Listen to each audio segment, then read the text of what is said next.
Since the Board of Councilors was created by the President, Mrs. Carter, Ivan Allen III, Bofile Jones, and Bob Holder, more than 782 members have served the Board of Councilors, helping advance the mission of the Carter Center to wage peace, fight disease, and build hope. You can see the full list of members in your packet, including many distinguished names and corporate leaders. And I hope those of you in the room feel as honored as I am to be among them. The minutes of the very first Board of Councilors meeting is the November 9th, 1987, are in your packet. And we are thrilled to have two members who attended that very first Board of Councilors meeting here in the house today, Frank Barron and Tread Davis. Gentlemen, if you could please rise.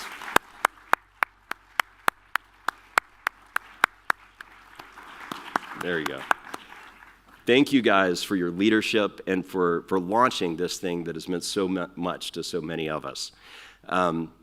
As counselors, we've been fortunate over 37 years to hear frank analysis on world events from a world leader and from experts working on some of the most difficult problems of our time, including conflict, fair elections, and mental health. Today's meeting will be no exception, as we have speakers including the Carter Center Board Chair, Jason Carter, and three compelling presentations on some of the great work being done here at the Carter Center around the world. First, I'd like to welcome members of Atlanta's diplomatic community.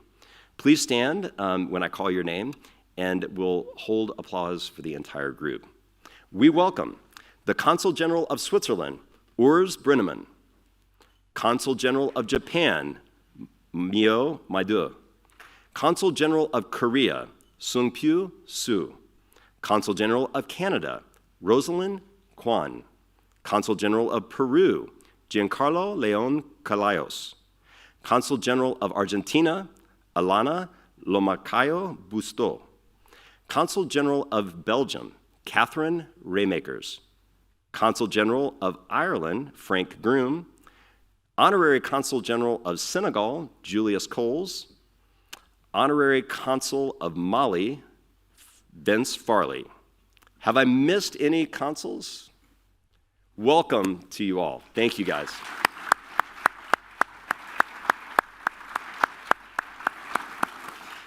Next, it's my pleasure to introduce the new members of the Board of Councilors that have been inducted to this organization this year. All their names are in your packet, and hopefully many of you know each other. They are as follows: Joseph Alonzo, with Alonzo and Worth Law; Nanayo Azamoah, A&B Sports and Entertainment; Tony Balloon, Alston and Bird; Jimmy Childre, Childre Ford; Walt Davis, Jones Day; Lauren Fernandez, with the Fernandez Group; Jason Good, with Alston and Bird; Hill Hardman, with Granite Holdings; John Hardman, with Woodleaf Partners; Tad Hutchison, with Delta Airlines; J.P. James, with Hive Financial Assets; Joya Johnson, Corporate Director of a number of organizations; Somaya Khalifa, with Khalifa Consulting; Wanya Lucas, also a Corporate Director of many organizations; Reggie McKnight, with Google; Radina Russell, with Edelman; Zafar Sange, with Novellus; Raj Sardana, with Innova Solutions; Scott O. Seidel, with the Seidel Companies; Trish Thompson, with Zurich Sprott; and last but not least, Ryan Wilson, with The Gathering Spot. Let's give all of our new members a big round of applause.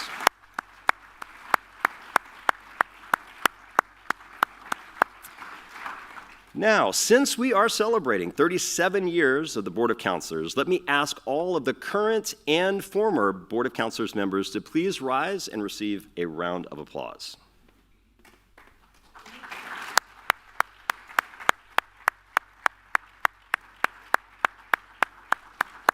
And I hope those of you who are joining online also stood up because it's fun to stand up, and hope you got the applause. I would also like to welcome two fantastic groups who make these mornings even more special. The first is our longtime program partners of the Carter Center. We welcome the Atlanta Lions Club members, including their president, Graham Massell.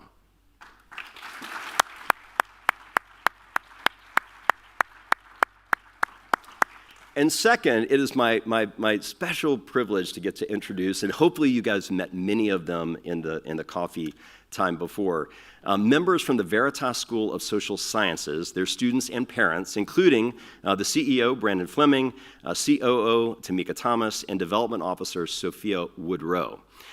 These scholars, and you guys please stand up,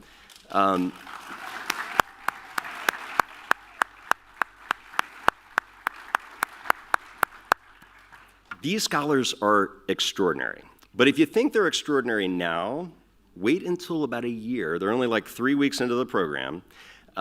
These folks are part of a program that has consistently put winning teams of diverse students on the biggest stages of global debate, in particular the Harvard Debate Tournament that they run every year, every summer, up in Cambridge, Massachusetts.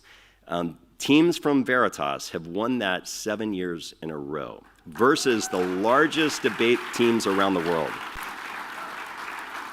So we are thrilled to have you guys with us. I hope you soak it up, the great work that's done here. I hope you get a chance to meet some of the great leaders in our community who are all behind you and are excited about the great work you guys are doing and can't wait to see the impact you're going to have on the world. Thanks for being here.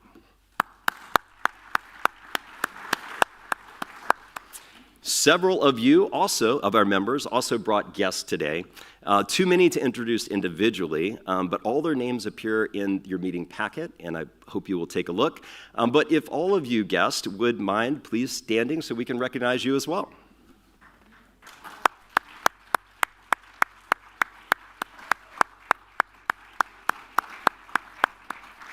Thank you for being here, and you know, at the Carter Center, we like to stand up and sit down because it gets the blood flowing like on an early Friday morning.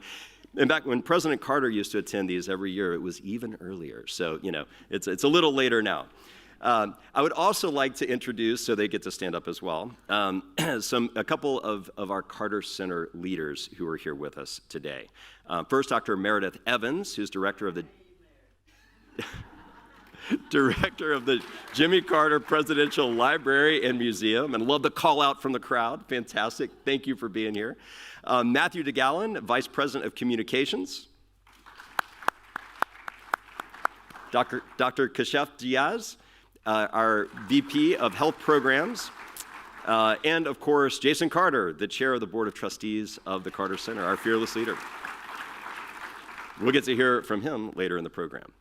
I only have a couple of items of board business. There's so much going on here at the Carter Center. You will have heard about the big celebration that's coming up next week, although President Carter is not turning 100 until October 1st.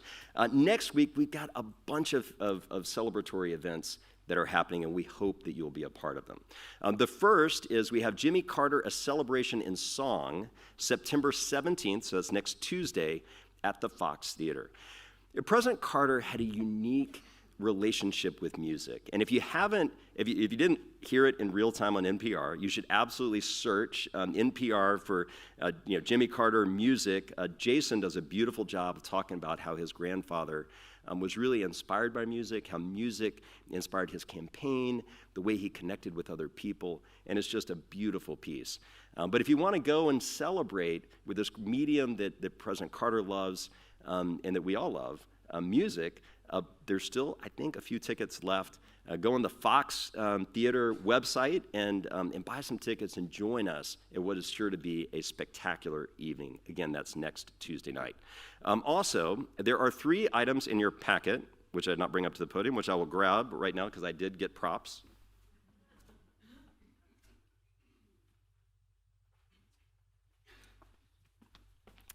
Here we go. So first, you can sign up to be an election observer. Now, I'm assuming all of you vote, and you'll notice those fabulous people that welcome you there and give you your little card and usher you through the process. Have you ever wondered where those people come from? They come from your community, and you can be one of them. It is a great civic service to do that, and we really encourage folks in this organization and friends and guests of folks in this organization to consider doing that. It is a great civic responsibility, and we'll hope you will consider doing that. Next, as we also have the Consulate of France and the Carter Center invite you to a special evening with world-renowned press cartoonist Plantu of Le Mans and Mike Lukovich of the AJC on Thursday, September 26th. Also promises to be a fabulous program. You've got the thing here with the fancy UC code that you can click and do that. So hopefully you will join us for that. And then lastly, a program which I think has the best name ever, which is an invitation. The Carter Center invites you to join a conversation and preview of the new guinea worm documentary called The President and the Dragon. Like, with a title like that, how could you not want to go see The President and the Dragon? Aren't you intrigued? Fabulous. It will be the evening of Thursday, October 3rd. Circle it on your calendar. And again, there's a little thing you can click on your phone and sign up, but also promises to be a fabulous evening of fellowship and education. Also, I will draw your attention to our last, WEEP, Board of Councilors meeting for this year. This year has absolutely flown by. But that meeting will be on Friday, December 6th. I hope, again, you will all circle that on your calendar. For those of you who couldn't be here this morning because you didn't circle it on your calendar last time, please do it this time so you'll be here in December. The December meeting is always, we have a great turnout. It's a festive time of year, and we hope to see all of you then. Also, after the meeting today, we do have a second coffee. If you didn't fill up enough on the first coffee, they're restocking it right now, so it'll be hot for you, for members to catch up, continue this fellowship on this beautiful Friday the 13th morning. You are also welcome to join self-guided tours of the Jimmy Carter Museum and Presidential Library. For those of you who have not been, it is amazing. It's right here in Atlanta, and it is a beautiful exhibit. It tells a great story of the impact that President Carter has had, not only on the state and this country, but this world, and it is really inspirational. So I hope you guys will take an opportunity to do that as well. Finally, as we recognize the more than 782 people who have served on this Board of Councilors since 1987, sadly, we also recognize one who has passed away recently. Paula Lawton Bevington was well known, was much loved as a successful businesswoman, fundraiser, philanthropist, and community leader. She was also a dear friend and mentor of mine at the Rotary Club of Atlanta. She was actually the first woman to serve as the president of that club, the Rotary Club of Atlanta, and was the first woman to chair this Board of Councilors. So if we could take a moment to think of her and to offer condolences for her family. A moment of silence, please.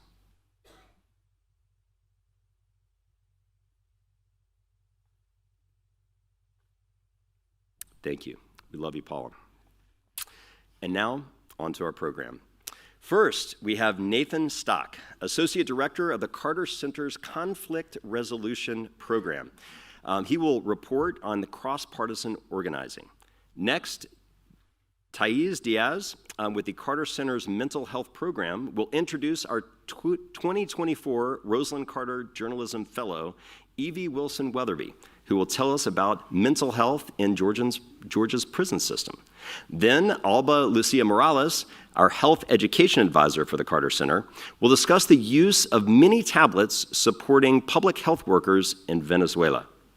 After these presentations, we'll hear from Jason Carter, who will make remarks and take questions. So now, on to Nathan Stock. In the summer of 2020, Nathan Stock designed a new Carter Center project to mitigate political violence and identity-based violence in the United States. Through this work, he is building diverse networks of citizens from across the broad political spectrum to serve as community advocates for electoral democracy and peaceful resolution of disputes.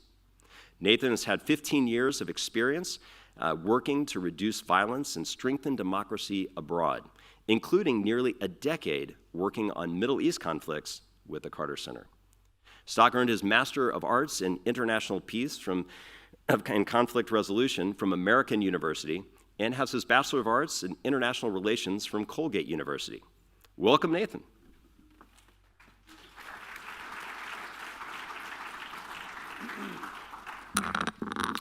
Well, thank you, Clark, for that kind introduction. Good morning, Board of Councilors. It is great to be with you in Atlanta.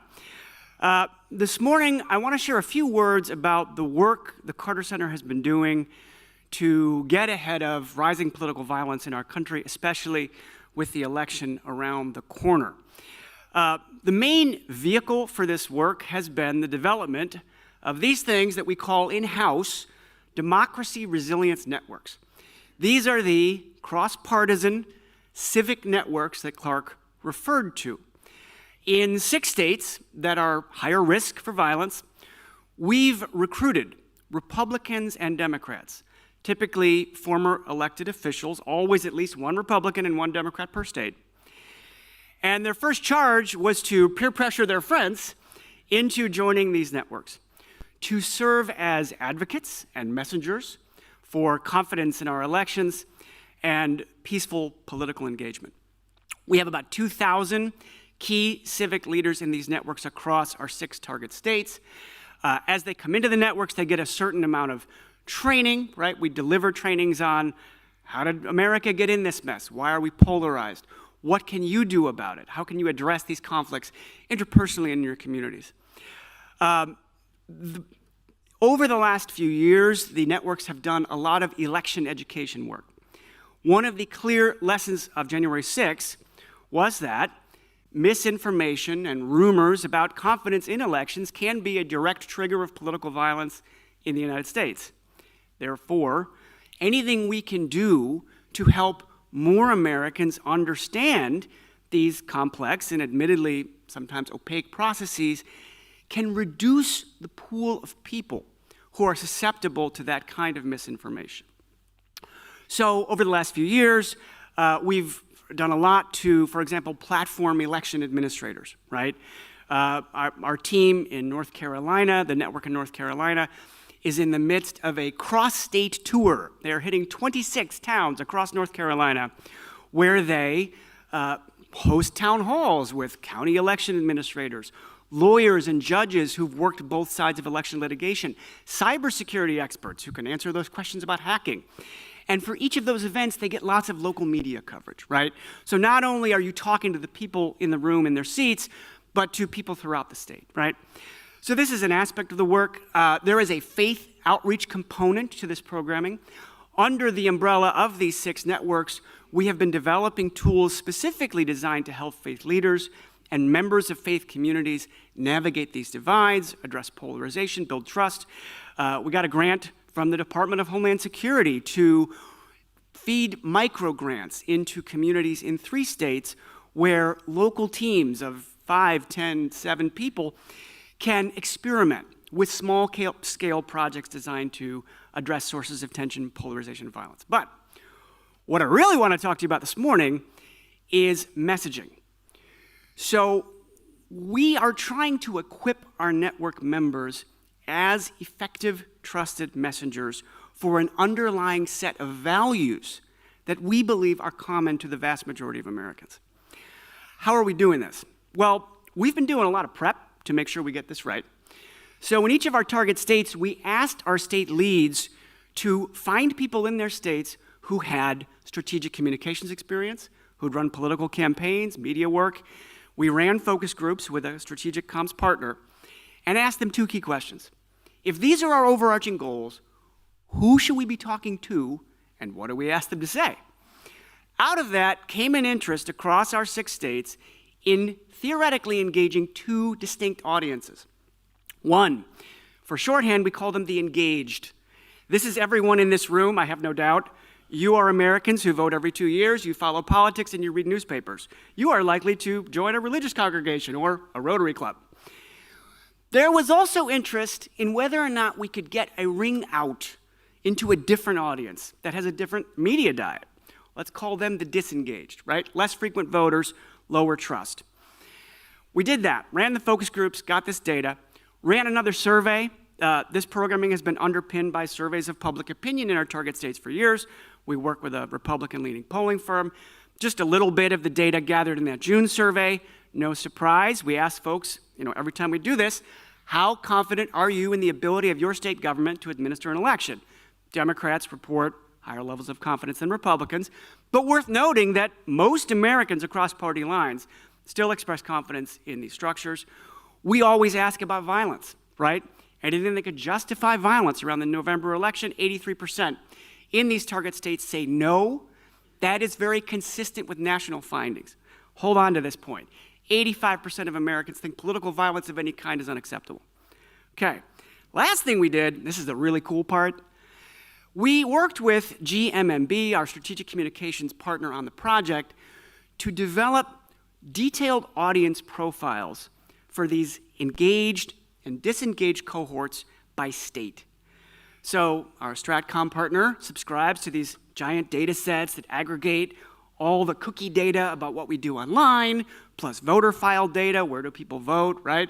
Survey panels, and you can query these data sets for anything you want and build detailed profiles of our fellow Americans, right? This is how the private sector knows how to sell us stuff. Okay, so we built 2 audience profiles. One on, anybody? Thank you. All right. One for that engaged audience. This is just Arizona as an example. And what I want to draw your attention to here is media.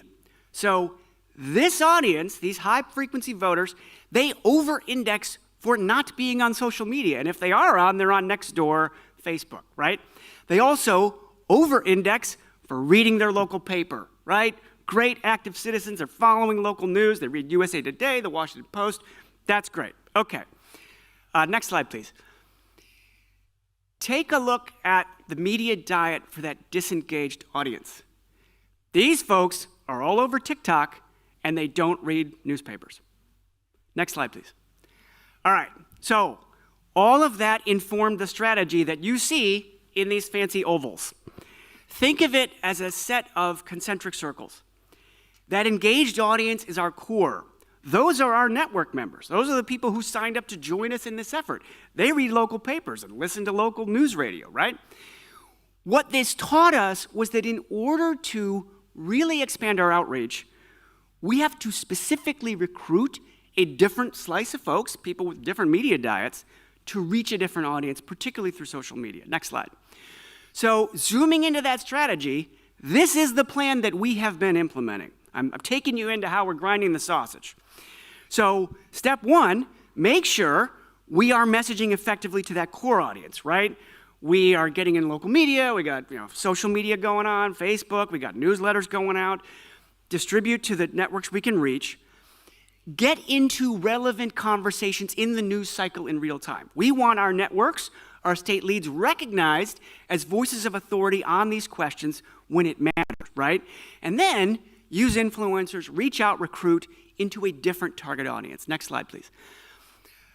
There's a lot of work that's been done to figure out, well, what exactly do we say, right? We got the strategy. What do we ask people to say?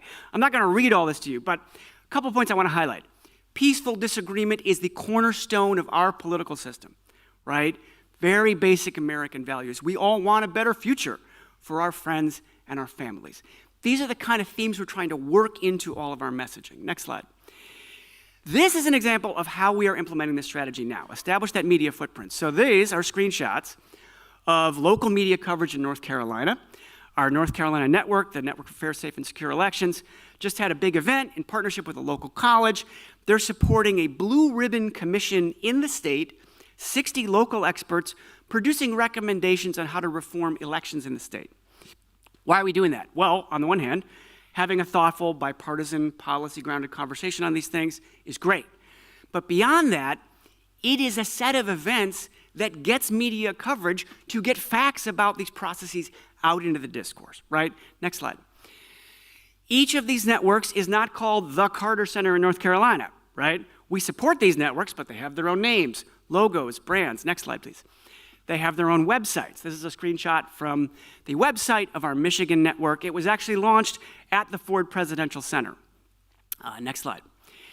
We are also using the channels we have, again, to reach that core target audience. This is the newsletter that WISACT, our Wisconsin network, puts out. In the photo, you see our Republican lead for Wisconsin, former Republican governor of Wisconsin, Scott McCollum, engaging some young folks in the state. Next slide. Also, of course, using social media. This is a statement put out by our Florida network 2 hours after the assassination attempt on President Trump. Next slide. We are also developing the ability to enter critical conversations in real time. This is our Democratic lead down in Arizona, former Congressman Ron Barber. He was on TV in Tucson in the hours after the Trump shooting, condemning this violence and talking about his own experience as a victim of gun violence. Next slide, please. Another example. This is a quote by Georgia State House Minority Leader Dr. James Beverly. That quote, I think, is in the media because Dr. Beverly is a member of our Georgia Democracy Resilience Network. Our Democratic lead in Georgia knows Dr. Beverly well, immediately reached out to him around the shooting, asked him to make a statement on these issues and get into the local media. Next slide. So, this is what we've been doing. I want to say a little bit about what's coming next, and I'll wrap up. Next slide. So, as I suggested, we are briefing our state networks now on this strategy. Slides I just shared with you, we're sharing with our network members. Because we want to explain the plan and then get buy-in for finding that next tier of messengers, right? This is an example of a Facebook profile from Southern Florida, right? Where we're asking folks, find folks like this who have that somewhat different media diet, but who also are influential in their communities and can help us push these messages out. Next slide. Little bit of a note on the kind of messaging we will be emphasizing in the coming months. On the one hand, we're going to continue to push out facts about elections. That's very important. But we also are determined to emphasize messaging that reduces fear of our fellow Americans, right? Fear of the other justifies violence against them in the extremes. So part of the task before us is to remind our fellow Americans that we agree on far more than we disagree on. This is an example of an op-ed that our leads in Arizona published. Next slide. Another example, right? This is the social media content we're pushing out. Next slide. And next slide. All right. Besides the messaging, right, we have weekly call to action emails. We're asking folks to click the 3 links in this email, repost stuff to your Facebook. If you are interested in getting on a mailing list to share this messaging, please see me afterwards. Happy to talk to you about that. The other big piece of the work between now and November is prepping these 6 state networks for rapid response to tensions or violence in their communities surrounding the election. And when we think about the election, it's not just November. It's the process right through the seating of the next Congress and the president, right? So this is an example. I recommend folks look this up. It's a great resource. I played a small role in contributing to the development of a community anti-political violence curriculum. It's called HOPE. We're going to use materials like this to prep these workshops for our state teams that will lay out both who does what, right? If you're down in Kenosha, Wisconsin, and you're like a regional captain for that group, who do you call if there's a problem? How do we mobilize resources nonviolently? Do we try to bring clergy out, in collars to a polling place if there are problems, right? Do we issue statements? Do we engage the media? Do we call the county sheriff, right? So this is the next big piece of the work that's going to roll out surrounding the election. And with that, I will stop talking very fast at you. Thank you so much.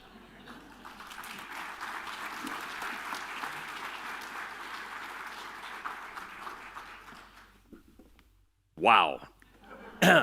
Nathan, thank you for this work. I mean, it is extraordinary. We live in a crazy time. And I was just talking with a friend the other day, and he said, one of the saddest things about what's going on in America right now is for some reason, there's this idea has come into collective consciousness that if you disagree with someone, you can't be their friend. And that is fundamentally flawed. We should be reaching out. We should be building these networks of relationships and friendships and lead with curiosity to understand each other so that we can be better people and that we can build better friendships and relationships, because friends don't fight friends. So I encourage you, obviously, the leaders of this city and in this country, to go out there and make friends with people you think you probably disagree with, and let them understand your heart and what you believe and why you believe what you do. But lead with curiosity to understand where they're coming from and what they're trying to do as well. It'll make us all better. So thank you, Nathan. You're the man. Appreciate it. Next, to give a quick background on the Mental Health Journalism Fellows Program and to introduce our second speaker. It is my pleasure to invite Thais Diaz, our Senior Program Associate for the Mental Health Program, to come to the podium. Diaz?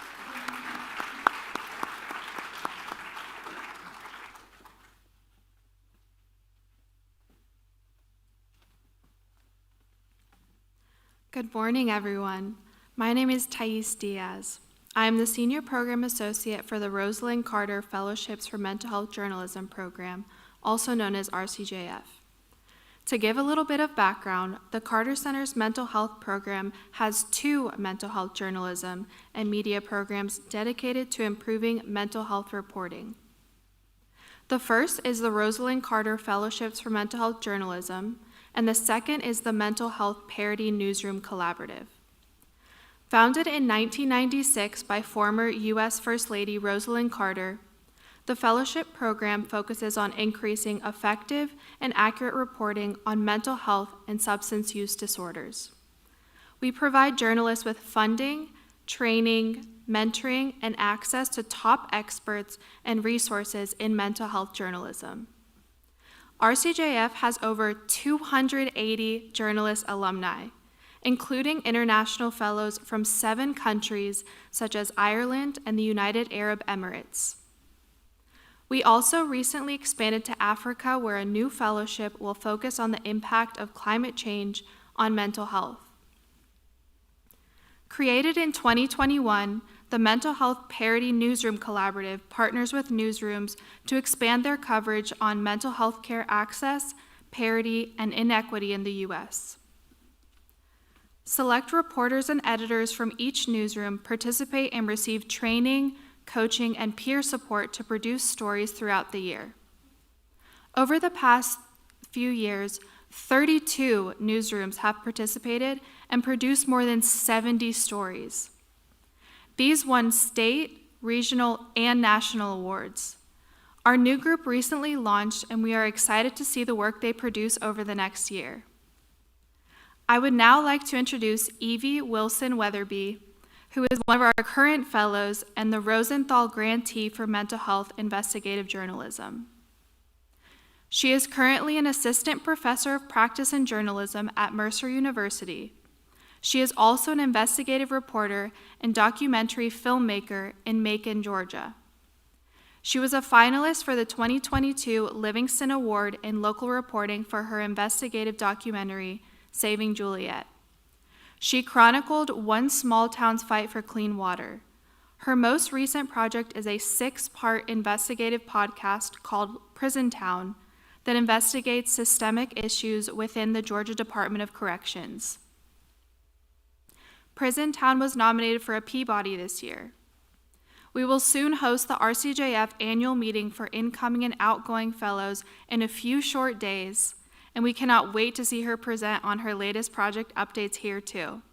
I will now pass it over to her to share more about her insightful project. Thank you.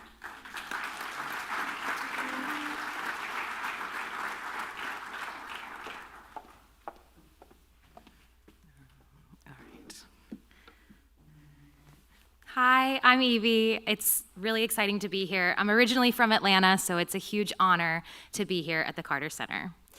The story I'm going to tell you about really started back in 2021. The Federal Department of Justice announced an investigation into Georgia's prison conditions. They were chiefly looking into whether or not Georgia had the ability to protect inmates from physical harm from other inmates while they were serving out their sentences. And when the Federal Department of Justice announced this investigation, my colleagues and I decided that we would do similar investigations to figure out what we could learn. A colleague of mine, Grant Blankenship, requested the mortality data, inmates that died while they were in the Georgia Department of Corrections. And you can see, this is just a very small swath. Our data went back years. But on the right-hand column, you have a cause of death. So natural might be someone who died of old age or something like cancer. Homicide were these violent deaths. There's also suicides, which at the time I didn't feel confident enough to talk about, to figure out how to report on them. And then there was also this category called undetermined. There were many that were undergoing investigation, and GDC didn't want to give information out yet. So when I started reporting on this project, I was interested in the homicides, the violent deaths, and I was trying to figure out, how do I represent the loss of someone inside of prison, how it impacts life on the outside of prison, to try to get people outside of the system to care about what was going on. And this led me to Joshua Carl Haynes Lester. This is him, and he is here with his 4-year-old son, Memphis. And Joshua was killed inside of one of Georgia's prisons, and his son, Memphis, was then adopted by his 68-year-old grandmother, Nancy Masters. So I spent time with them and followed them through to the adoption. So she had permanent custody and then eventually adopted Memphis. And it was helpful for me to really understand, Nancy Masters is 68, she's excited about retirement, she had plans to scuba dive all over the world, and all of a sudden she's thrown into parenting a 4-year-old, right? So that was one of the ways that I started kind of thinking about, how do I show this loss of someone that has a real impact outside of prison? While I was doing this reporting, I became really fascinated with this one county in South Georgia. It's called Tattnall County. So if you know where Savannah is down there in the corner, it's kind of close to Savannah. And it's a rural county that has 3 state prisons. This is very rare. Not every county in Georgia has 1 prison. So the fact that there were 3 state prisons and 2 very notorious prisons with a lot of high rates of violence made me kind of focus in on this one county, because I could talk about, like, why does the county have so many prisons, and the impact of having prisons on emergency services and the justice system and healthcare in the county, and also the tax base. And I partnered with a local journalist, Jessica Szilagyi. This is me and Jessica. She is incredible. She started her own publication to hold authority figures in her community accountable. And I kind of used my statewide reporting to contextualize some of the reporting that she also did in Tattnall County. And we created this project called Prison Town. The goal was to pull in people who listen to true crime podcasts and make them care about prison policy, right? So to try to pull you in through these wild stories that we had learned, but to tell you how each one shows a systemic issue that should never have been allowed to happen. This became a 6-part series, and my pitch for you all to listen is that there is a hitman for hire that went wrong. The hitman accidentally killed a neighbor. There is a corrections officer who brought in $29,000 in cash in a Longhorn Steakhouse bag. And it gets into kind of why these things, how these things happened, understaffing, contraband, violence, but also you can see a headshot, a mugshot of the warden when the warden of Smith State Prison was arrested for corruption.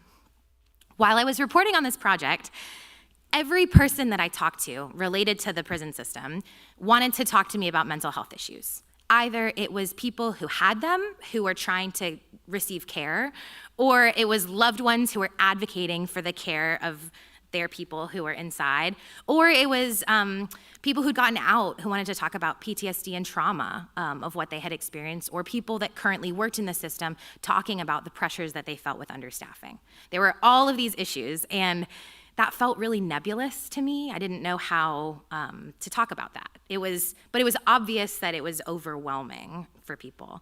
And so I applied to be a Rosalynn Carter Fellow for Mental Health Reporting because I wanted support to figure out, how do I report about this thing that everybody wants to talk to me about, but that I just don't know how to dive into. So I pitched this big project, and I'm very thankful that I got it, but I basically pitched, I'm want to spend a year investigating mental health at the intersection of our justice system. So I tend to start broad and then figure out where to go from there. But it's been amazing because I was given mentors that I could use as sounding boards. So every time I was confused or reached a junction in my reporting and I didn't know where to go from there, they would tell me, well, have you looked at what other states do, right? Or have you asked these kinds of questions? Have you requested these documents? And so these training sessions really kind of throughout the year informed my reporting. I would listen and I would learn, and then I would go out and I would approach it slightly differently.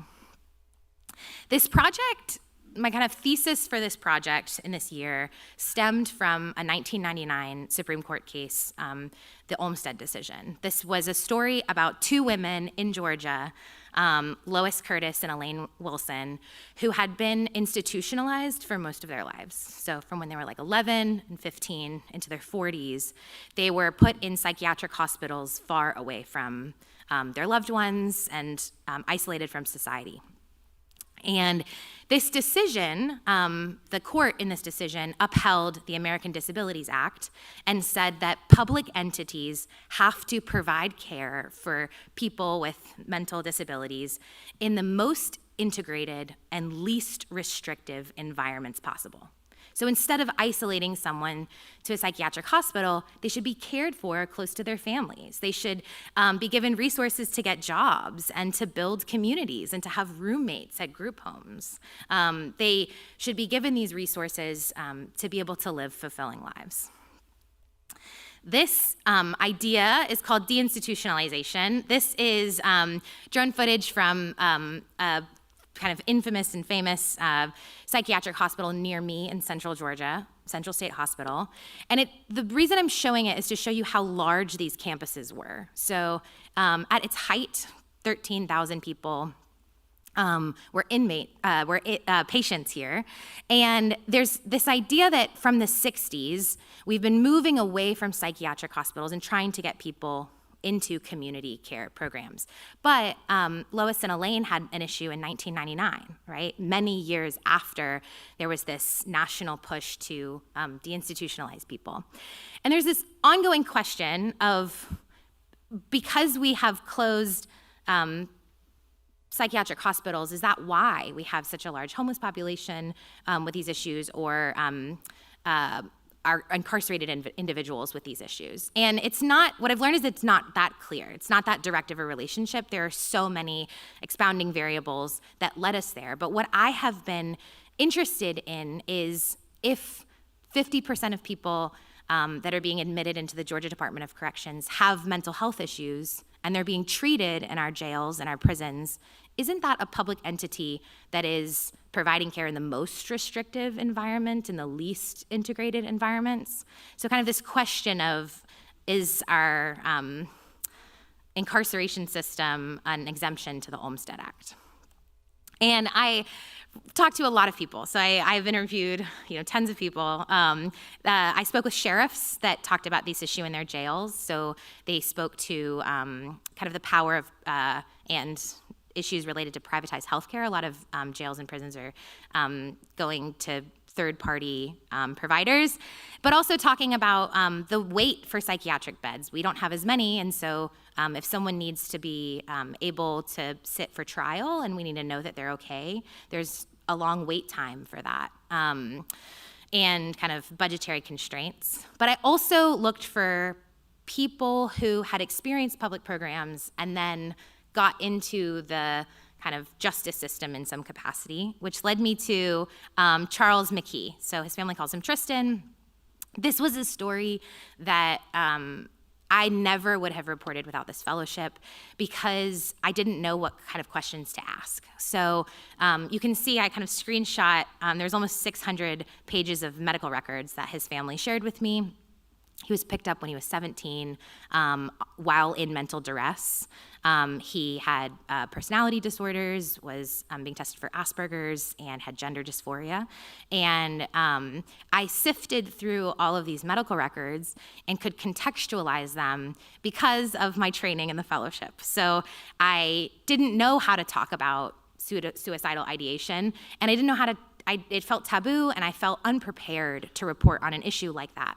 But, one of our training sessions, there was a journalist from the Seattle Times, Hannah Fafaro, who was a previous fellow, and she helped me understand that these mental health stories are also accountability stories, just like stories related to violence. There are systems that should allow for these people to get the help that they need, right? And what I found were a lot of the systems that broke down in these documents. So it became kind of a similar accountability story. Tristan needed to see a doctor, but there wasn't enough security personnel to transport him to be able to meet those appointments. That becomes this accountability story that early on I knew that I needed to talk about. I just didn't feel prepared to talk about it. And also there's just, this kind of safe space to ask questions around it. The project led me back to Smith State Prison in Tatnall County. This summer, unfortunately, there was a murder-suicide. An inmate had access to a firearm and killed a person who worked in the kitchen and then himself. I approached the reporting on this story totally differently than I would have prior to the fellowship. I think I would have just reported on what happened, but now I understood, okay, there's a lot of systems that broke down along the way to get to this point. So I requested 911 calls. I'm going to share just a little bit of one that illuminates how contraband might be brought into the prison. I don't know. Ma'am, this is Officer Lewis at Smith. We had some inmates getting some packages over behind, let me see. We're right behind the tower going down that road where the firehouse is. Just looked at them at the camera, and they grabbed something, flew over the fence. So they collected the package? Yeah, I just seen like something big fly over, like they tried to throw it over. You said they were... Okay, so it's a little bit of a longer audio, but I was sifting through all of the 911 calls to figure out, okay, this system that broke down, has it broken down before, right? And thinking through that process. The other reason the fellowship has been amazing for me is that it's often isolating and difficult to work on these topics. You're seeing a lot of videos and photographs and talking to family members that have experienced pretty severe trauma. And it was helpful to be supported by journalists that have done this in the past, experts that deal with this all the time, and then also our cohort that's reporting on this together. So one of the ways that I deal with that is that I try to look for solutions in my journalism as well. And I leave you with a positive story from our justice system here in Georgia. This is the graduation of a mental health court here in Georgia. So if you have a kind of a pending criminal charges that are nonviolent, you may be eligible, if mental health is at issue in your case, for court. So you have access to lots of resources over the course of 2 years, this opportunity to divert away from the justice system and to have those resources in integrated and non-restrictive environments. So all of these kind of stories I was able to talk through with our mentors during the fellowship, and I felt very supported to dig into something that I just didn't feel comfortable at all to even look into prior. Thank you.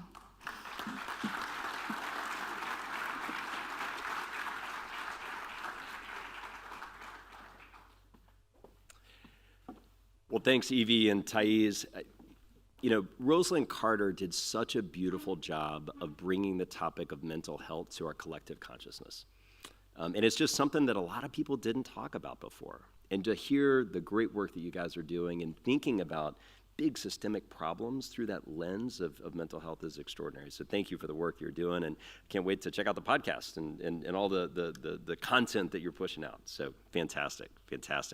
Our next speaker, Alba Lucia Morales, has recorded her presentation from Guatemala, where she lives and works.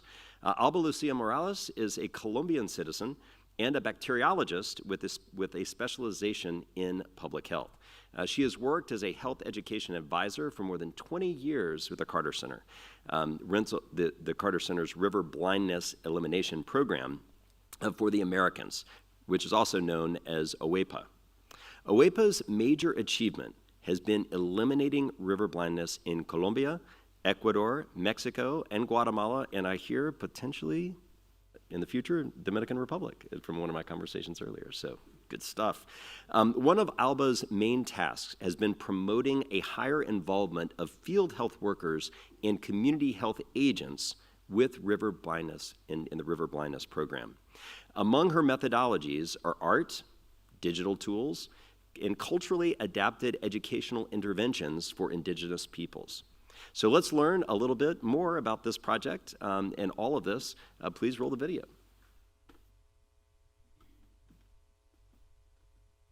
Good morning, Board of Councilors members and all of the attendants. It's an honor to be here today, and with happiness, I will share with you the project Electronic Tablets as simple tools to facilitate the river blindness or onchocerciasis field staff's work in the Amazon rainforest. It is a very innovative project financed by the Innovation Hub and developed in the framework of the Carter Center's Onchocerciasis Elimination Program for the Americas, OEPA. River blindness or onchocerciasis is a disease caused by parasitic worms transmitted through bites or black flies, and it can produce disfiguring skin conditions, visual impairment, and blindness. In the past, there were 6 endemic countries in the Americas. However, the disease was eliminated in 4 countries. So currently there is just one small focus spanning Venezuela and Brazil. The population affected by river blindness in Brazil and Venezuela are mainly the Yanomami people, one of the least transformed indigenous groups in the world, with little contact with outsiders. Their lives flow in harmony with nature, collect fruits, hunt in the forest, and grow their gardens. The region is very challenging to traverse, and to reach the communities, health workers must travel by helicopter, small plane, boat, and on foot for several days. In addition, most of the health workers don't speak indigenous languages, so they need translators to communicate the health messages. They have a very short time in each community to reach the goal of distributing ivermectin treatment to 85% of the population eligible in all the communities assigned to them. So, inspired by the compassionate approach promoted by President Carter, I thought, what could we do to facilitate the health staff job in the Yanomami area? A response popped up in my mind with a daring idea: equipping health workers with electronic tablets to facilitate the provision of quality health education in the jungle. Since this idea was a way to innovate on how to provide health education, we applied for the innovation pathway and got approval and funds. Thus begins our awesome journey to a very successful and fulfilling experience. Each health worker received a tablet and all the necessary gadgets to use it, such as a field protective case, speakers, sonar panel, a keyboard, etc. This tablet will help them to present the video and all kinds of educational media materials, document treatment activities via video, and prepare their reports at the end of their missions. Through a very participative process, we prepared an animated video. But why was this process participative? Because indigenous people translated the script, recorded the audio in their languages. They also reviewed the illustration to be sure they were well represented, and they took part in every step of the process. Thus, we achieve one version for each of the 5 indigenous peoples of the endemic area. Yanomami from the mountains, Yanomami from the rivers, Yikwana, Hoti, and Sanima. I'd like you to watch the following 1-minute clip of the animated video. And how can a little worm blind people? The onchocerciasis little worm, which is under the skin of the person, likes the light that enters through the eyes. So, it moves through the body until it reaches one or both eyes. And once it is in the eye, it moves, dances, jumps, and runs until it damages it. This is how the little onchocerciasis worm can blind people. And what is the remedy to end this disease? Ivermectin tablets are the remedy, and we give them every 6 months to all the people in our communities where the onchocerciasis worm is present. In the past, 6 countries in America had this disease. 4 of them managed to end it by taking ivermectin. Now, there are only onchocerciasis little worms left in 2 countries, Venezuela and Brazil.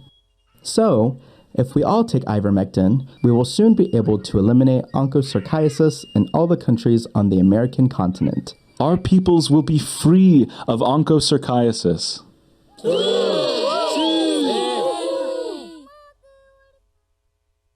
As you can see here, technicians put creativity when presenting the video in the communities, using any available resources in the jungle to help display the videos.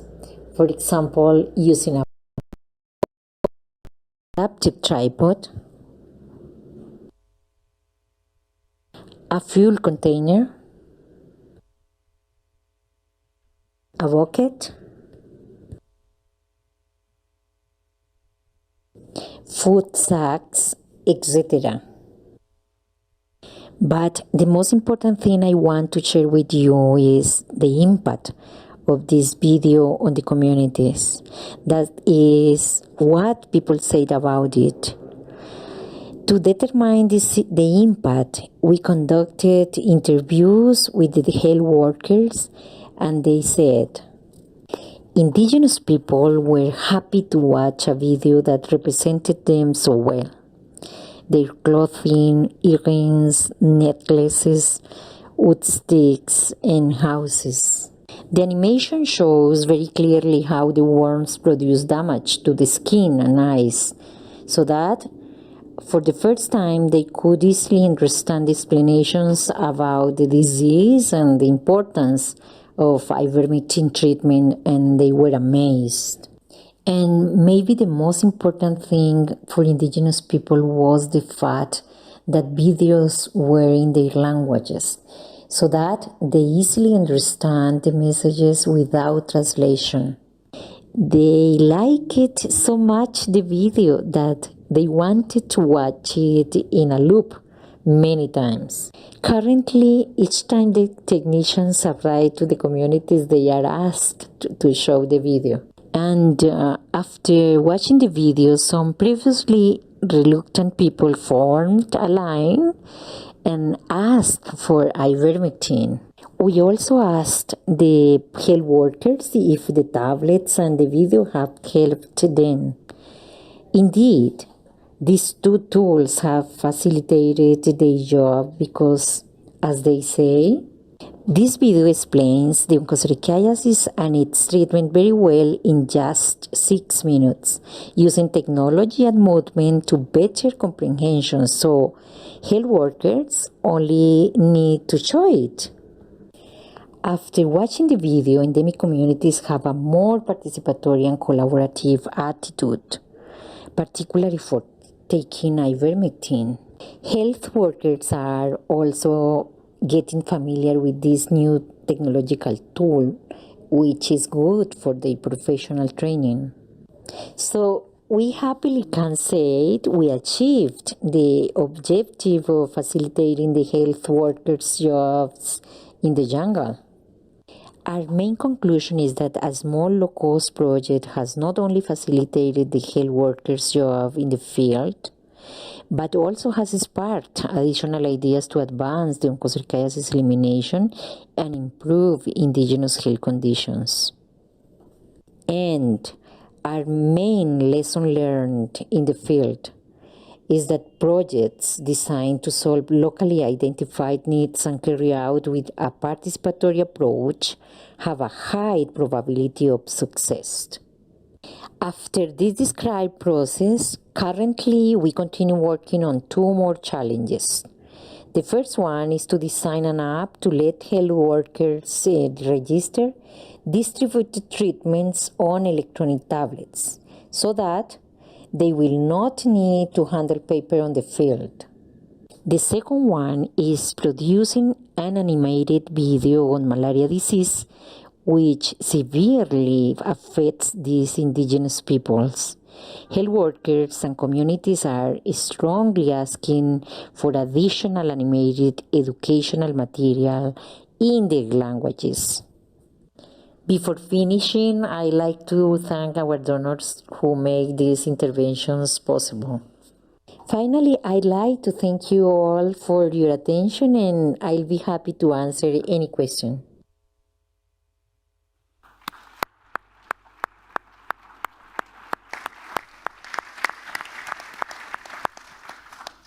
Well, thank you, Alba. Hope you're tuning in.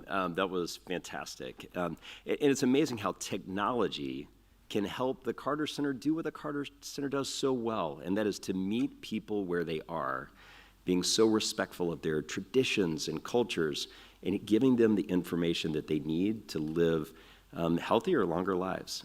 So just extraordinary work. Before we move on, I would like to remind all of us that we know President Carter is celebrating his milestone 100th birthday this October 1st.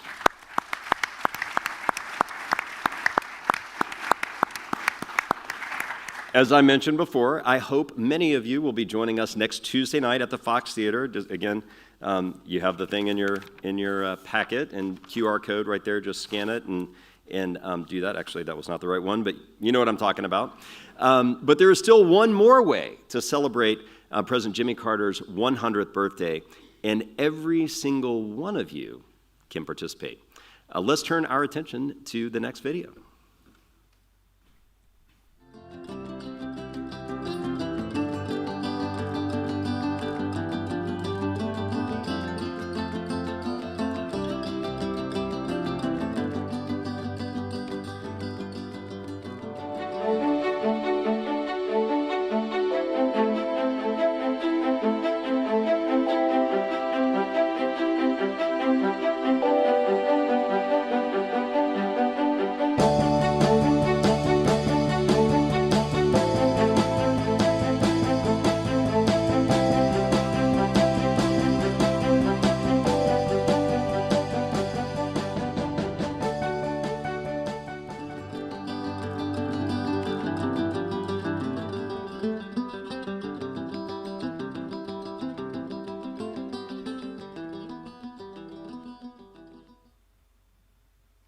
All right, so I hope all of you got that, and we're really quick with that QR snap, to get that, because it didn't stay up very long, but I'm sure we can fix that and get you guys the information you need to participate in that. But we really hope you will. It is an absolute milestone, and Jason, your grandfather has meant so much to so many of us here in the room and around the world. There's just such a neat opportunity to be able to celebrate him in this really special way. You'll find that QR code, by the way, outside of the Ivan Allen lobby on a poster where you can scan that code and add your own image to the Jimmy Carter mosaic. And now, for remarks and questions, I'm pleased to introduce our fearless leader, the chair of the Board of Trustees of the Carter Center, Jason Carter. He is a... There we go.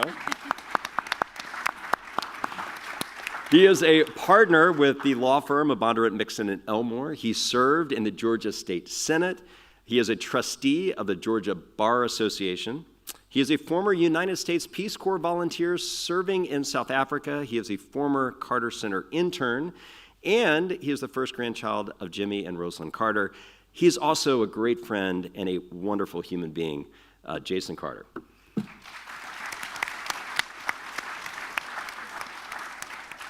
Thank you so much, Clark, and thank you to all of the presenters as well. It's The Carter Center, as you may know, has about 3,000 employees, and those about 250 are in Atlanta.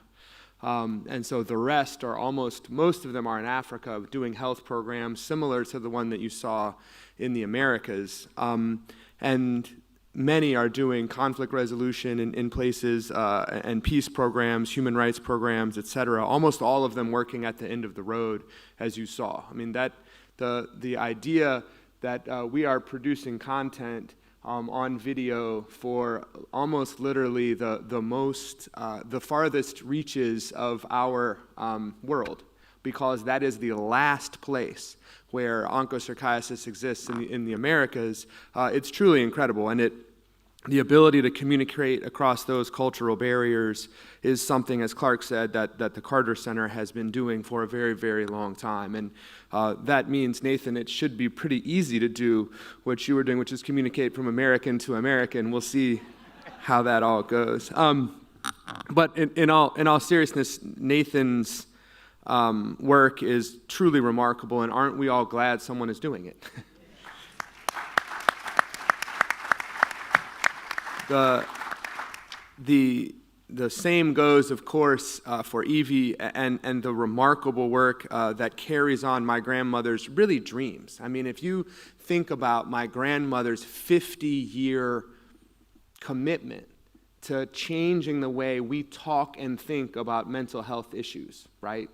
We've come so far, to Evie's point, in the last decade or so, and I've said this before, but imagine how far we've come over the last 50 years when she began this process of, again, looking out for the most marginalized people that she could find. And those in Georgia were ones that were, to Evie's point, the ones that were the most segregated and set away from their families, and really, to the far margins of society. So I'm thrilled with all of the work that's being done. And let me just acknowledge Paige Alexander as our actual fearless leader, who is not here because she's overseas and doing the field work of the organization and putting things together, like, for example, the Innovation Hub at the Carter Center that was highlighted by this new approach to communicating with the Yanomami population.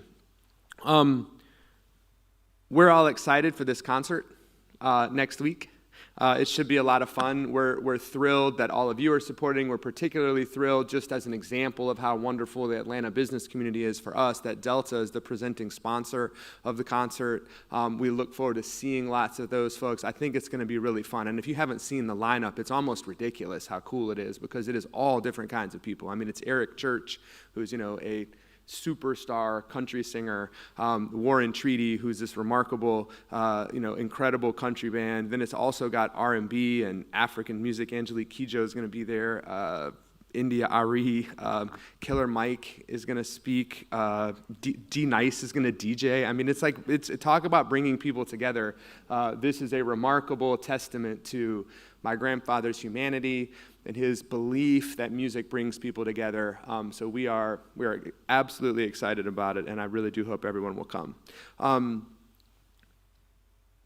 Last thing I'll say, and we'll take a couple questions, and then I'm going to wrap up.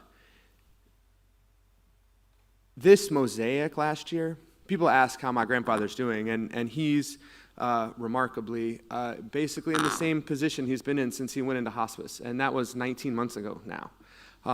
And when he went into hospice, we thought it was a matter of days, weeks, really. And of course, we're not in charge. But what he did do, and what I can tell you, is he is still experiencing this world. He is very physically diminished, as I've said many times. He can't do much on his own. Someone else helps him get around, feed himself, etc. But last year on his birthday, I mentioned this before, but I'll just say it again because it's one of the more powerful experiences that I've had. We took that mosaic down to him. I did, and I showed it to him on my phone. And he's 99 years old. And I said, "Papa, we got these birthday wishes for you." And he said, "From who?" I said, "Papa, there were like 20,000 people." And he said, "Oh," I said, "They were from over 100 countries." And he thought about that for a beat, and he teared up. And he said, 100 countries. You know, and you can just imagine that someone who's lived for 99 years, who's visited more than 100 countries, who's done the things that he's done, whose legacy is carried on by the people who are sitting up here, he's still just had a moment about what that meant. And so while it seems like a little thing, I do think that it would be great to send him the birthday wishes. And it certainly was meaningful for him last year. And look, for his 101st birthday, who knows what we'll do, but I think this is good for now. I'd be happy to take a question or two if anyone has one. And if not, I'm going to take a point of personal privilege at the end. But hopefully Kashi has a question. Okay.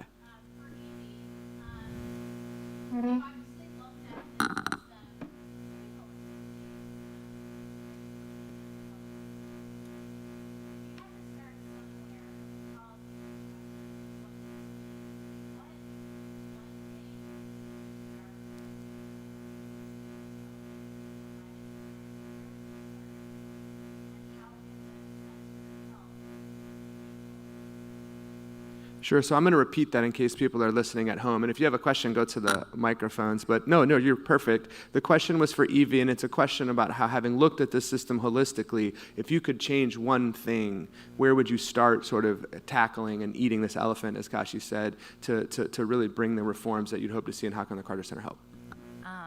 Easy question, easy solution. I think the role of the mental health courts was really helpful for me in understanding how, rather than getting caught up in jail or prison, we can facilitate these resources for people to get the care that they need outside of facilities. And I think one of the issues is that the judges that I spoke with said, you know, they have people that reach out to them who, you know, desperately want care for their loved one, and the judge has to say, well, they haven't committed a crime, so they're not even eligible for these resources yet. So our diversion court is only eligible for people who have pending criminal charges. So I think that just kind of thinking about, well, we have this model that does work. How can we create access to a similar model outside of the justice system is something that I think a lot about. And I think we do have, you know, lots of programs and community centers that are doing really great work. I think it's just kind of informing and educating and prioritizing the budgets for those programs. We'll go here, and then I think we have a question over there as well. All right, Evie, hate to pick on you, but my name is Dr. David Burke. I'm a specialist in brain injury. I've been teaching and researching on brain injury for over 30 years, and many of my patients have affective and psychiatric issues. And one of the things I'm struck by, well, beyond the COVID crisis, which erased the capacity for the mental health system to respond, but one of the things I'm struck by is we don't have anything that works in mental health. And so referral to a mental health provider is one step, but then does it work when they get there? So how do you measure what works, and therefore how do you recommend what you think is best for your clients? And I'll just note, Evie, that we are clearly decided that based on your Rosalynn Carter Fellowship, you're a remarkable expert in this topic that you claimed to know nothing about at the beginning. Go ahead. No, so part of like my work in journalism is to just figure out what exists, like what our system is and what are the pathways. So that was, I didn't fully understand, you know, we have lots of people who are being treated in prison and jails. Like how did we get there, and why is that the kind of pathways that existed? I don't know that I have the ability to have the answer. I kind of just have been researching. I really focus on systems, so I don't necessarily have the solution, but I think along the way we can create more kind of diversion programs that take people out of, you know, a facility where if you, like noises and people are really overwhelming to you, prison probably isn't the right place for you. And I think like creating those diversion programs along the way. So I don't know that I have the answer to your question, but rather kind of what I try to do is look, just at the structures that exist now and try to look for ones that function properly, and then try to look for ones that don't. And at the point at which they fall apart, like how could they have not fallen apart? Thank you. Thank you. By the way, we welcome you all, and as the parent of a high school debater, I'm very excited to hear from every one of you, and we're super glad that you're here. Thank you. I'm Tia Mason, Veritas class of 2025, and I would just like to start by saying that we are very grateful for being here, and it's such an honor. But my question is, how can citizens work towards your mission and help and do things to help what y'all have talked about here today? Thank you. Thank you for that question. I'll take one, and then I'm going to pass it to Nathan, among others. But number one, I think that knowing and understanding what we do here is a part of what we ask everyone in this room to do, as Clark will say at the end, is just to, in your spheres of influence, talk about what you heard, talk about what you've seen. And I will tell you that do not underrate your ability as the class of 2025 to drive the discussions that we are having in this country and in the world. All of us have seen in the last decade high school student from Sweden, for example, take over an international dialogue and drive it. And so just the belief and the understanding that if you are interested in neglected tropical diseases, or the fact that, that we are trying to tackle conflict resolution in our democracy, just know that you have a voice. We say that to the people here who are members because they have spheres of influence that everybody recognizes, but don't underestimate or underrate your sphere of influence. And so please just speak out about these issues. Nathan, why don't you touch a little bit on what other folks can do domestically as well? Sure. Thank you very much.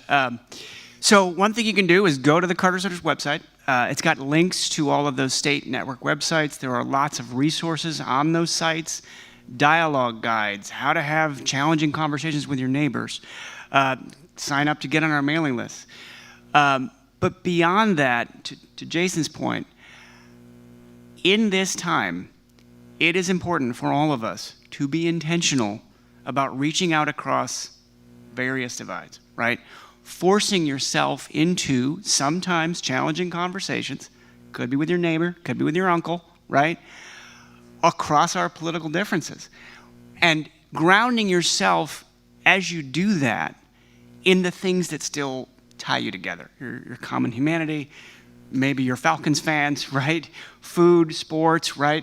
But it is really worth, especially for those of us who are in our bubbles, partisan or otherwise, being intentional about getting out of that and reminding yourself that these other people who you may only see via, the news and the internet are fellow human beings and fellow Americans.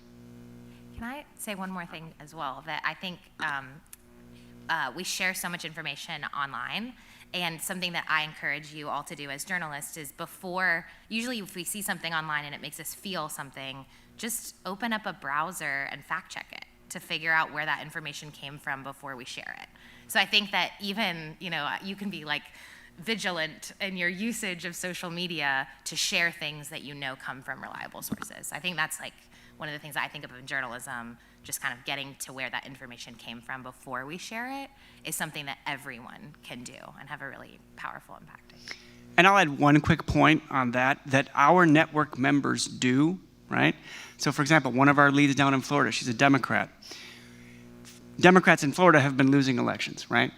So when she sees people she knows, local elected officials in Florida, who have posted things to their Facebook accounts that inaccurately call into question the results of elections in Florida, she picks up the phone and calls them. Hey, Mike, the post you put up, come on, man. It sucks that we lost, but what are you doing here? That kind of language undermines confidence in the entire system. And my teams have gotten people to pull Facebook posts down, right? But the key is that interpersonal interaction. And I'll just say, before we go to our last question, your generation is much better at filtering through the mis and disinformation on the internet and on social media than your parents and grandparents. And so my children, I know my wife is a high school teacher at Midtown High School. My children go to school there. They know a deep fake. They understand what happens. They will get a piece of news and they'll say, this is what I heard. I don't think it's real. And I'm not sure that this whole other generation of folks does that. They still think it's all a newspaper and they believe what they read. So you can help your family and your community and all of us by letting people know when something is fake. Thank you.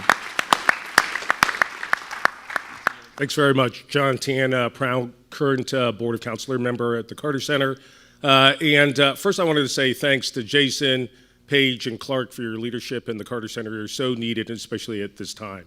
I'm also a former member of the Department of Homeland Security, so it was good to see that DHS grants are helping in the innovation hubs and other things. I was actually going to ask the question about artificial information and intelligence and how you were countering it, but seems like you've got a good plan on it. So maybe, Nathan, I'll move to a separate sort of question, which is, can you talk a little bit more about the innovation hubs and how that's helping the Carter Center, really our communities, be more pro-democracy? Thank you.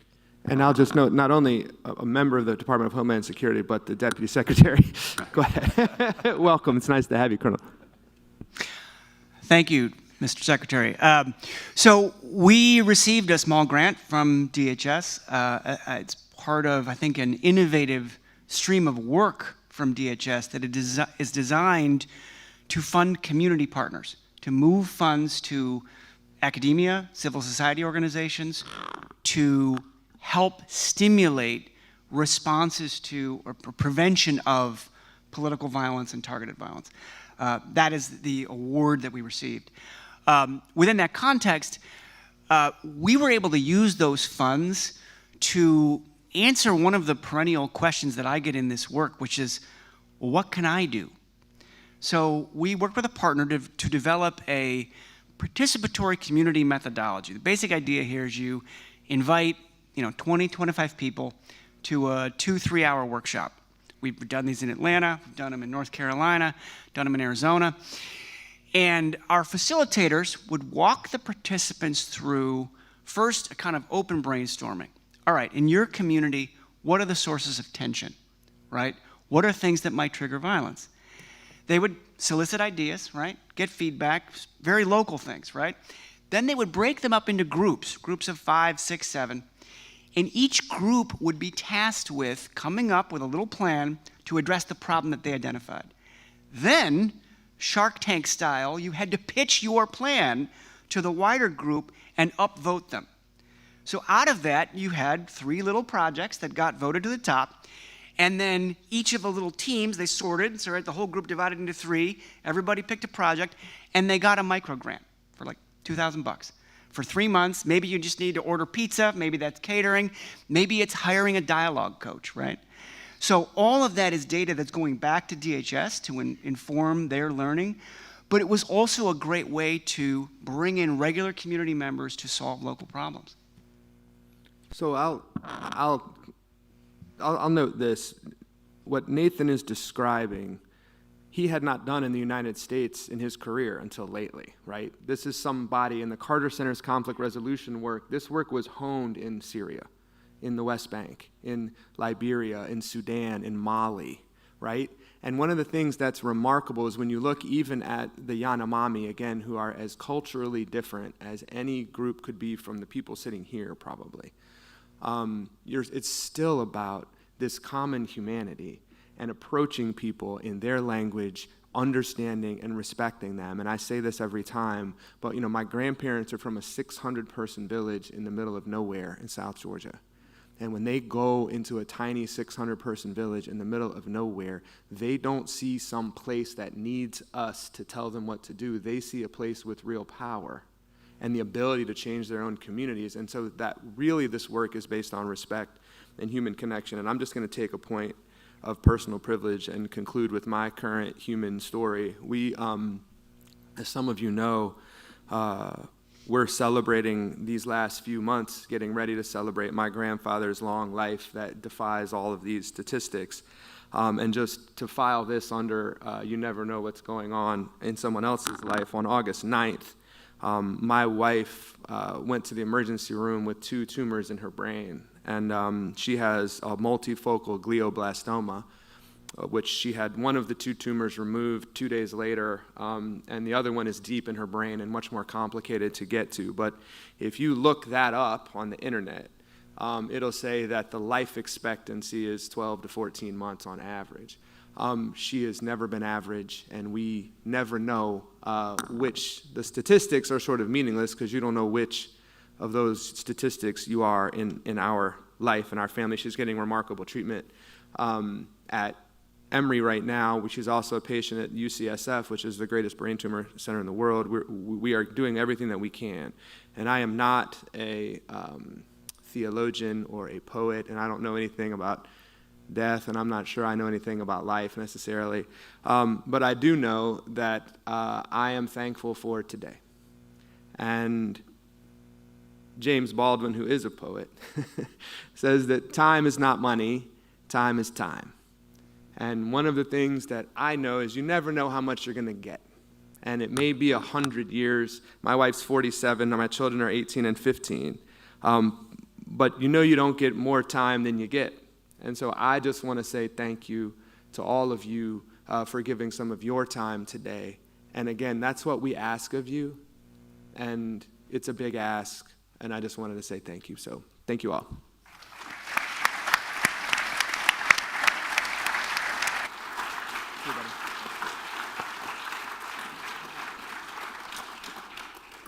Thanks, Jason. We love you and your family, and just know that our prayers are with you, and I hope you know you feel the love in the room. We're here with you, wherever this goes. So know we're right here. Absolutely.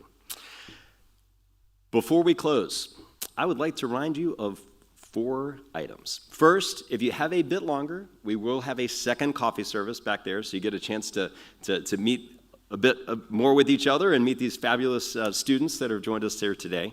Also, the Jimmy Carter Library and Museum invites members and guests for the self-guided tour of that facility, the Presidential Museum. Hope you do take advantage of that. It is fabulous.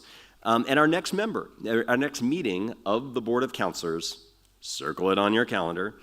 And I said circle on your calendar. You don't do that anymore, right? You just sort of click on it, but I don't know, it's sort of a weird, thing. Anyway, December 6th of this year, it'll be my last meeting with you guys, so then you'll be done with me, but I have absolutely loved being here with you guys today at our annual meeting, and certainly look forward to seeing you guys then. Also remember that this Board of Councilors asks only 2 things of its members. First, that we attend these meetings, and that we proactively support the Carter Center in the circles in which we have influence, as Jason mentioned earlier. Tell someone today about the important work going on here at the Carter Center, where we wage peace, fight disease, and build hope. And go make friends with people. You guys are making a difference every day. Thank you for being here.